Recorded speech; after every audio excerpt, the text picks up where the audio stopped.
हाँ, यानी हार्ड जगह पे बैठना उसके लिए बड़ा प्रॉब्लम करता है, बड़ा मुश्किल होता है उसके लिए। ऐसे मरीज़ को चाहिए कि वो जितना हो सके अपनी कॉन्स्टिपेशन या उसके फुज़ले को अच्छी तरह उसके लिए मेडिकेशन करे, गैस कॉन्स्टिपेशन ना होने दे।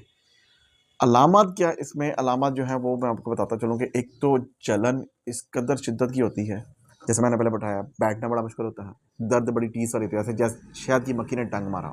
फिर इसमें से पस आती रहती है, रेशा, इसमें से ब्लीडिंग होनी शुरू हो जाती है। इसको जब अब वो बैठने की कोशिश करता है तो उसको वो ऐसे जब वो गिल्टी या वो जो जगह ज़ख्म है, जब वो आपस में प्रेस होते हैं तो वो इस कदर शदीद और ठाठ वाले होते हैं कि आदमी एक दफ़ा जो है ना वो बिल्कुल बड़ा क्या बच्चा क्या जो कोई भी है ना वो नाकाबिले बर्दाश्त तो वो बर्दाश्त ही नहीं कर सकता। वो एक दफ़ा इकट्ठा हो जाता है और वो रुक जाता है एक जगह पे ना, यानी कि कह लें कि उसकी ज़िंदगी है एक किस्म की कुछ रुक जाती है। ना वो बैठ सकता है, ना काम कर सकता है, ना चल सकता है, क्योंकि चलता है तो रगड़ पड़ती है।